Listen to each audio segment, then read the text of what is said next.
You're over 40. You want to stay strong, move well, and keep training for decades, not just for the next 12 weeks.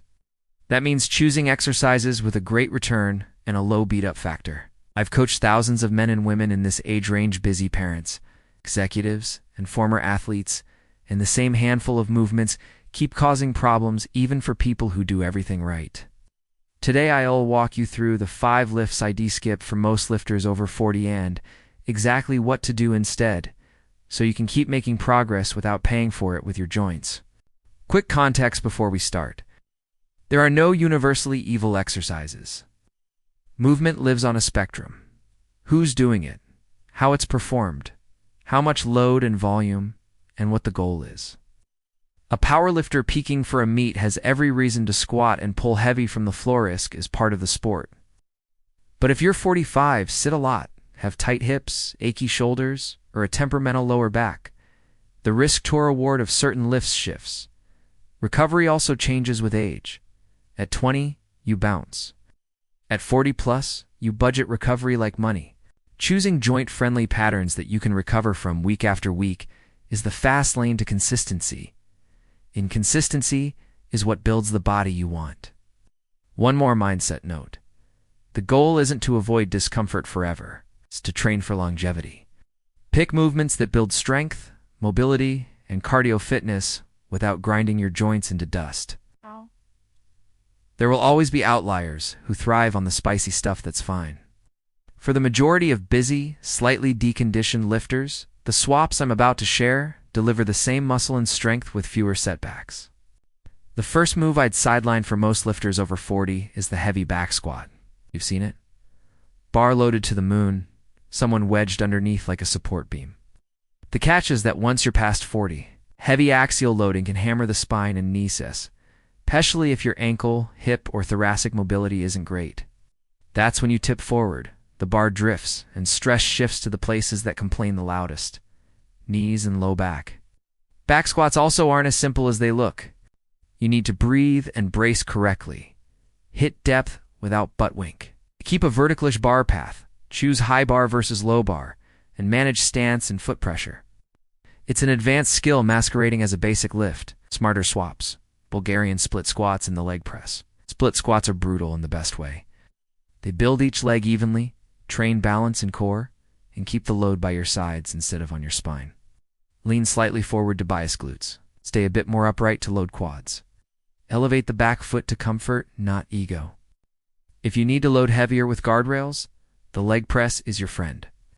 It supports your back, enforces a clean path, and still lets you push big numbers.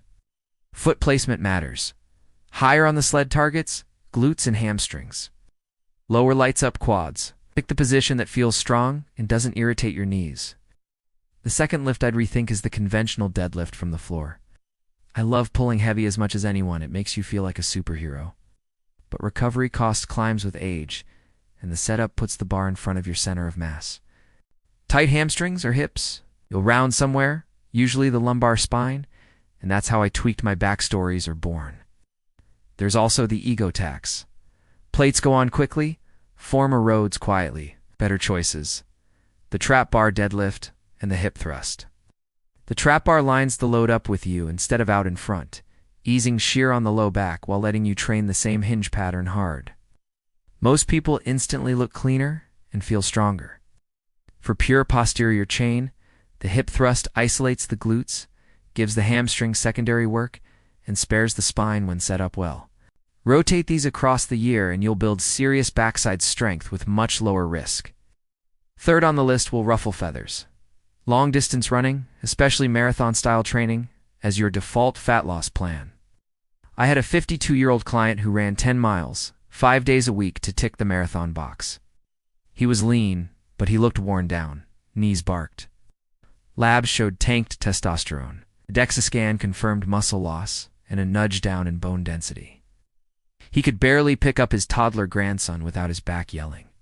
We shifted him to mostly Zone 1, work walking, incline treadmill, easy cycling. Added 3 short lifting sessions per week and sprinkled in a few brief sprints. 6 months later, he'd gained about 7 pounds of lean mass. Testosterone jumped roughly 25%. His knees calmed down, and he felt human again. Here's the point. We're not anti-running. We're anachronic pounding as the only tool. Endless mileage spikes cortisol, blunts recovery, and often costs muscle, especially without enough protein in lifting. If you love to run, keep some of it. If you're doing it because you think you must for fat loss, you don't. Choose walking as your base cardio. Flat walks, incline treadmill, hikes, rucking, walking, desk, whatever fits your life. It's what I call low-cost cardio. Big aerobic benefits, tiny orthopedic bill, and it actually improves recovery between lifts. Add 2 or 3 30-minute strength sessions and watch your body change faster than it ever did with just miles. Number 4. The heavy barbell bench press. A veteran gym owner I know who just won his master's division decided to bring the bench back during prep. First session, great. Second, fine. Third, shoulder whispered, "Remember me." Even with excellent form, the straight bar locks your hands and shoulders into a fixed track. If your posture is glued by years of sitting, that setup can pinch the rotator cuff or irritate the AC joint. It's like squats and pulls.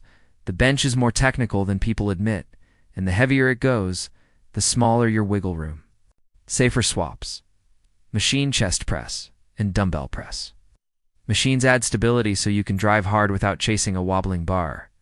Dumbbells let your shoulders find their natural groove, slight elbow tuck, neutral or semi-neutral grip hand. They make it easy to stop a rep shy of that sketchy range. Incline dumbbells, neutral grip flat presses. Cable presses will build all the chests and triceps you want while your shoulders stay on speaking terms with you. Number 5. Burpees. They look like a simple conditioning move. In practice, they're a collection of half reps. In rushed positions, a half push-up, a spinal curl under load, a sloppy jump repeated for time while exhausted. If your wrists, shoulders, or low back have a history, burpees magnify every weak link.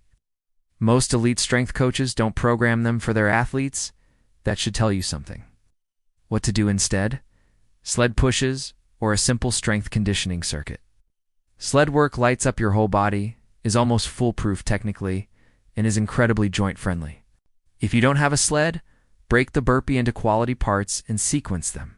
A set of squats, straight into push-ups, straight into controlled jump squats. You'll finish gassed without needing a chiropractor on speed dial. Let's anchor this with principles you can use immediately. Choose the pattern, not the ego. Squat pattern. Use split squats, or a machine that fits your structure. Hinge pattern. Trap bar, RDLs and hip thrusts. Horizontal press. Dumbbells and machines beat fixed bar PR attempts when shoulders are grumpy. Vertical pull, lat pull downs, and chest supported rows will spare your low back and still build a big upper body. Chase quality reps. Stop one rep before form unravels. Control the eccentric, own the bottom, drive the concentric. Use tempos and pauses instead of endlessly piling on plates. Manage volume you can recover from. At 43 hard sets that you recover from beat 5 grinders that wreck your week, train hard enough to stimulate, not obliterate. Keep protein high and distribute it. Anchor each meal with 25 to 40 grams of protein, and you'll protect muscle, support connective tissue, and recover faster. Walk a lot. 10 to 12,000 steps a day, plus 10 minutes after meals does more for your heart, glucose control, and joint health than another hero wad. Warm up like it matters.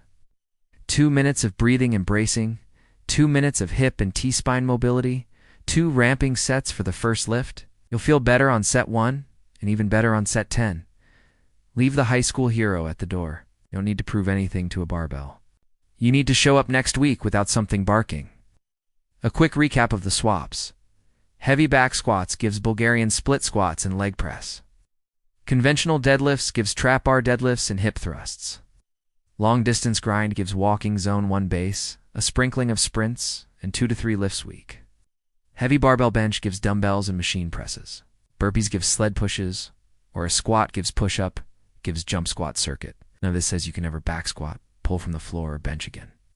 It says earn them, cycle them, or replace them if your body keeps sending bills you don't want to pay.